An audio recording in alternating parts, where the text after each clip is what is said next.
ज्या पद्धतीनं मानवाच्या अन्न वस्त्र निवारा या मूलभूत गरजा आहेत त्याच पद्धतीनं आता मोबाईल सुद्धा मानवाची गरज बनली आहे। कारण की सकाळी सकाळी उठल्या सगळ्यात पहिले हातामध्ये मोबाईल लागतो। कोणाचा मेसेज आला आहे का, कोणी कॉल केला आहे का, कोणी काही पाठवलं आहे का हे बघण्यासाठी सगळ्यात पहिले माणसाच्या हातामध्ये मोबाईल येतो। आता माणसं सोडा, लहान लहान लेकरांना सुद्धा मोबाईलचा नाद मोठ्या प्रमाणात लागलाय। कारण की लेकरं आता मोबाईल पाहिल्याशिवाय जेवणसुद्धा करत नाहीत, त्यांना मोबाईल लावून दिल्याशिवाय ते शांत बसत नाहीत। आता हे कित्येकांच्या घरी अशा पद्धतीनं चालू आहे, ते तुम्ही कमेंटमध्ये सांगा। पण मोबाईल आता माणसाची जीवनावश्यक वस्तू बनलेली आहे, कारण की ती नसली तर माणसाला करमतच नाही। आणि जेव्हाच आमचा आपल्या मोबाईलमध्ये रिचार्ज नसेल, इंटरनेट पॅक नसेल, नेमकं त्याच दिवशी काहीतरी आपल्याला महत्त्वाचं बघायचं असतं, नाहीतर मग कोणाला कॉल करायचा असतो। नेमकं ते त्याच दिवशी घडतं ज्या दिवशी आपल्या मोबाईलमध्ये रिचार्ज नसतं किंवा नेट पॅक नसतो। आता असं बऱ्याच जणांसोबत घडतंय, ते कोणासोबत कशा पद्धतीनं घडतं ते सुद्धा तुम्ही कमेंटमध्ये सांगू शकता। पण मात्र आता ह्याच मोबाईल रिचार्ज नसल्यामुळं अनेकांचं फजितीसुद्धा होत आहे आणि मोबाईल रिचार्जचे भावसुद्धा 3 जुलैपासून वाढलेले आहेत। आता मोबाईलचे भाव जर आपण पाहिले तर 10% 27% सर्वच मोबाईलच्या ज्या कंपन्या आहेत या कंपन्यांचे रिचार्जचे भाव वाढलेले आहेत। आणि रिचार्जचे भाव वाढल्यामुळं त्याचे परिणाम थेट तुमच्या आमच्यावर सर्वसामान्य लोकांवर होणार आहेत। म्हणजे सुरुवातीला जर आपण पाहिलं तर जिओनं फुकटात इंटरनेट दिलं। फुकटात इंटरनेट दिल्यामुळं अनेकांना त्याची सवय झाली। प्रत्येक माणूस उठला की मोबाईल फिरू लागला, शॉर्ट व्हिडिओ पाहू लागला, रील पाहू लागला, जे काम धंदे आहेत ते सोडून मोबाईलच मोठ्या प्रमाणात पाहू लागला। म्हणजे मित्र जरी बसला तो एकमेकाला बोलत नव्हता, त्याला कोणाचा मेसेज आला, फोन आला, कोणी काय पाठवलं, कोणी काय जोक पाठवलेत, हे अशा पद्धतीनं तो पाहू लागला आणि जवळजवळ बसलेला असले तरी एकमेकांना बोलत नव्हता। म्हणजे इथं आता माणसापेक्षा मोबाईल प्रिय झालेला होता आणि माणसाला मोबाईलची सवय म्हणजे इंटरनेटची सवय लागली होती। मग फुकटात इंटरनेट असल्यामुळं अनेक जणांनी वापरलं, सगळ्यांनी सिम कार्ड घेतले, इंटरनेट वापरले। पण मात्र मग त्या रिचार्ज आता हळूहळू महाग होऊ लागलं आणि मग आता ते जीवनावश्यक झाल्यामुळं प्रत्येक व्यक्ती रिचार्जसुद्धा करू लागला। आणि रिचार्ज जर नसलं तर मग त्याला करमत नव्हतं, काही करा पण रिचार्ज करा असंच त्या व्यक्तीला वाटू लागलं। मग आता हेच जे रिचार्ज आहेत ते आता 27% वाढलेत। मग त्यामध्ये जिओ असेल, एअरटेल असेल, VI असेल, या 3 कंपन्यांचे रिचार्ज मोठ्या प्रमाणात वाढलेले आहेत। मग आता मोबाईलचे रिचार्ज वाढल्यामुळं पुन्हा एकदा ग्राहकांना, कस्टमरना आठवण येऊ लागली, ती म्हणजे BSNLची। आता BSNL म्हणजे काय तर भारत संचार निगम लिमिटेड। भारत संचार निगम लिमिटेड BSNL ही एक टेलिकॉम कंपनी आहे आणि ती भारत सरकारची आहे, सरकारी आहे। आता BSNLचा वापर सुरुवातीला लोकांनी कशा पद्धतीनं केला, कारण की या ज्या काही कंपन्या आहेत टेलिकॉम कंपन्या, या कंपन्यांच्या अगोदर सगळ्यात पहिले भारतामध्ये BSNLच आली होती आणि 1 ऑक्टोबर 2000 रोजी ही कंपनी इंडियामध्ये लॉन्च झाली होती आणि सगळीकडे BSNLनं सेवासुद्धा दिली होती। मग सुरुवातीला 2000 मध्ये ज्या गावांमध्ये एखादा मोबाईल असायचा तो मोबाईल BSNLचा असायचा, म्हणजे त्यामध्ये सिम कार्ड BSNLचा असायचं। आजूबाजूचे मित्र, कंपनी, कोणाचा फोन आला की तो व्यक्ती सांगायचा यांच्या फोनवर फोन करा, मग तो व्यक्ती त्यांना फोन लावून द्यायचा। अशा पद्धतीनं BSNLनं देशामध्ये एक स्ट्रॉंग नेटवर्क बनवलं होतं, म्हणजे इतर कुठलीही कंपनी कॉम्पिटिशनमध्ये नव्हते, म्हणून BSNL एकटंच रेसमध्ये चालत होतं, मागाना पुढं एकटंच पळ, अशा पद्धतीने BSNL एकटं चालत होतं, त्यांना कोणाचंही कॉम्पिटिशन नव्हतं। 2009 पर्यंत इंडियामध्ये अशाच पद्धतीनं चाललं। BSNL एकमेव कंपनी ही सर्वत्र चालत होती। पण मात्र मग 2009 नंतर एअरटेल आलं, आयडिया आलं, वोडाफोन आलं, डोकोमो आलं, टाटा आला, म्हणजे असे रिलायन्स आलं, अशा अनेक कंपन्या येत गेले। सुरुवातीला रिलायन्स कंपनीचं सिम कार्ड मिळत होतं, तेच आता जिओमध्ये कन्वर्ट झालं, ते आपण नंतर पाहणार आहोत। मग अशा कंपन्या येत गेल्या आणि BSNLला कॉम्पिटिशन देत गेल्या। मग या सुरुवातीच्या काळामध्ये काय झालं, BSNL जे जैसे ते त्याच स्थितीमध्ये राहिलं, तर इकडं मात्र ज्या इतर टेलिकॉम कंपन्या आहेत या फास्ट सर्व्हिस देऊ लागल्या, म्हणजे त्यांचं इंटरनेट GPS तेव्हा इंटरनेट चालायचं, त्यानंतर GPS चालायचं. GPRSमध्ये BSNLपेक्षा GPRS थोडं फास्ट चालायचं आणि त्याच्यामध्ये फोटो व्हिडिओ तर नव्हतेच म्हणा, पण फोटो काही लोक सर्च करून बघायचे गुगलवर, तर ते क्लिअर स्पष्टपणे दिसायचे आणि अशा पद्धतीनं ते सर्व्हिससुद्धा द्यायचे. आणि जर 1 रुपया कट झाला, 50 पैसे कट झाले, अचानक बॅलन्स कट झालं, फोन लागत नाही आहे, कॉलर टोन लावायचे, म्हणून हे जे ग्राहक होते, कस्टमर होते, तुमचे आमच्यासारखे लोक होते, हे काय करायचे, लगेच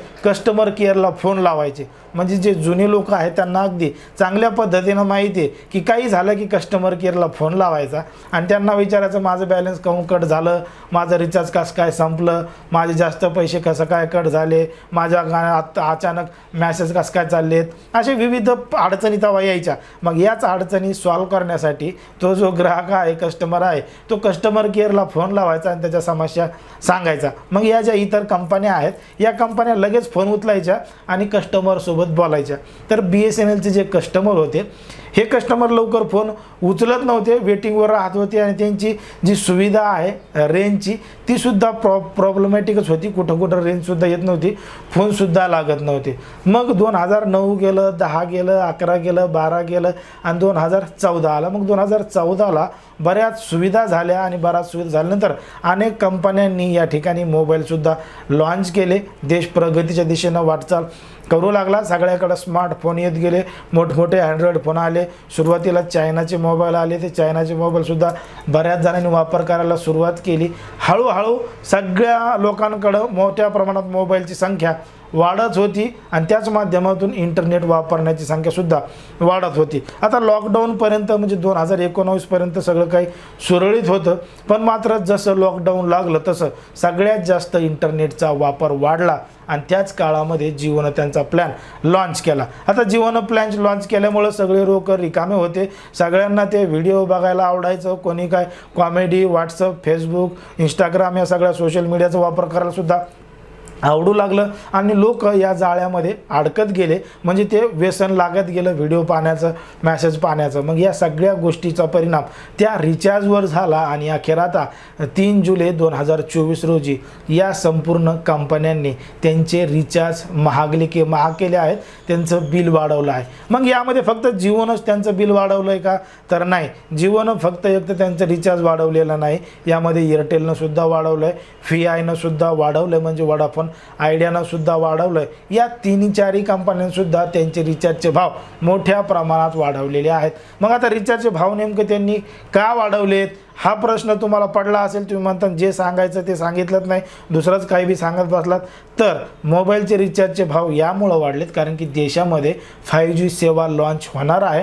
कारण की भारत सरकारला 2025पर्यंत देशामध्ये 5G सेवा लॉन्च करायची आहे आणि मग ही 5G सेवा लॉन्च करण्यासाठी याचा एक निविदा निघाला आणि या निविदेमध्ये 1.5 लाख कोटी रुपयाची रक्कम ठेवण्यात आली होती आणि ही 1.5 लाख कोटी रुपयाची रक्कम या टेलिकॉम कंपन्यांनी भरली आणि देशामध्ये 5G सेवेचा लाभ घेण्यासाठी त्यांच्यामध्ये कॉम्पिटिशन सुरू झालेलं आहे. मग आता त्यांच्यामध्ये कॉम्पिटिशन सुरू झालं, मग त्यांनी केलेली जी गुंतवणूक आहे ती ते वसूल कुठून करणार, तर ते तुमच्या आमच्याकडून म्हणजे जे वापरकर्ते आहेत मोबाईलचे त्यांच्याकडून त्या गोष्टीची ते वसूल करणार. मग आता त्यांनी 10%वरून 27%पर्यंत मोबाईलचे रिचार्जचे भाव वाढवले आहेत. यामध्ये एअरटेलनं त्यांचे भाव 209 रुपये होता सुरुवातीला, आता ते 300 रुपयाच्या जवळपास होणार आहे. तर जिओचं जे 181 रुपयाचं रिचार्ज होतं त्याच्यामध्ये सुद्धा 27%नी वाढ होणार आहे. तर जे VIचं म्हणजे वोडाफोन आयडियाचं रिचार्ज पहिले 135-155 होतं, त्याच्यामध्ये सुद्धा 27%नी वाढ होणार आहे. अशा पद्धतीचं रिचार्जचे भावसुद्धा वाढणार आहेत आणि त्याचे थेट परिणाम तुमच्या आमच्यापर्यंत सगळ्यांवर होणार आहेत. मग आता या संपूर्ण गोष्टीचे जे परिणाम आहेत ते सर्वसामान्यावर होतात. त्याला ARPU असं म्हणतात. ARPU म्हणजे ॲव्हरेज रेव्हेन्यू पर युजर. ॲव्हरेज रेव्हेन्यू पर युजर या व्याख्येच्या माध्यमातून तुमच्या आमच्याकडून ते पैसे काढण्यात येतात आणि ते पैसे वसूल केले जातात. तेव्हा कुठं या टेलिकॉम कंपन्या या टिकून राहतात, त्यांचं त्या ठिकाणी फायदा होताना दिसतोय। पण मात्र आता ज्या पद्धतीनं यांनी भाव वाढवलेत त्या भाववाढीला कुठंतरी BSNL एक पर्याय आहे आणि BSNLनं जर क्रांती केली तर नक्कीच या कंपन्यांची पिछेहाट होऊ शकते आणि BSNL पुन्हा एकदा बाजी देशामध्ये मारू शकतो। कारण की BSNL सगळ्यात स्वस्त सेवा देणारी सरकारी कंपनी आहे आणि जर BSNL त्या पद्धतीनं पाऊल उचललं आणि BSNLनं जर 5G सेवा सुरू केली तर नक्कीच त्याचा लाभ जनतेला होईल आणि फायदा झाल्यामुळं लोक अनेक जण BSNLचा वापर करू लागतात। कारण की सुरुवातीपासून ते आतापर्यंत BSNL त्यांचे भावही वाढवले नाही, सुविधासुद्धा वाढवल्या नाही। BSNLचा आत्ताशी 2G चालतं, म्हणजे जरी त्यांनी 3G 4G सांगितलं तरीसुद्धा ते 2Gच्या स्पीडनं चालतंय। पण मात्र कुठंतरी आता या इतर कंपन्यांनी भाव वाढवल्यामुळं BSNLनं जर त्यांची ग्रोथ केली आणि या टेलिकॉम कंपन्यांच्या बरोबरीने येण्याचा प्रयत्न केला तर लोक नक्कीच या कंपन्यांपेक्षा BSNLला प्राधान्य देतील। पण मात्र BSNLला स्वतंत्र हक्क द्यायला हवेत, कारण की BSNLमध्ये जे ऑटोनॉमस स्वतः ते नाही आहे, त्यांचे हक्क सरकारकडे आहे। सरकार जो निर्णय घेईल तेच BSNLला करावं लागतं, म्हणून कुठंतरी BSNL मागं आहे। BSNLचे नेटवर्क चांगले नाही आहेत, BSNLचे लोक फोन उचलत नाही आहेत, समस्या सॉल्व करत नाही आहेत। या सगळ्या समस्यांवर जर पर्याय म्हणून काहीतरी त्या ठिकाणी तोडजोड केली आणि BSNLला या इतर कंपन्यांच्या तुलनेत उभा केलं आणि जनतेला स्वस्तात स्वस्त पर्याय उपलब्ध करून दिला तर नक्कीच BSNL हे सगळ्या कंपन्यांच्या पुढं जाऊ शकते आणि जास्तीत जास्त भारतीय नागरिक हे BSNLचा वापर करू शकतात असंच आपल्या या ठिकाणी वाटतं। पण मात्र सरकार अशा पद्धतीचा निर्णय घेईल का, BSNLला या इतर कंपन्यांच्या तुलनेत पुढे आणेल का? तुम्हाला काय वाटतं हे अगदी स्पष्टपणे कमेंटमध्ये सांगा आणि अशाच पद्धतीचे नवनवे व्हिडिओ पाहण्यासाठी आपल्या चॅनलला लगेच सबस्क्राईब करून घ्या।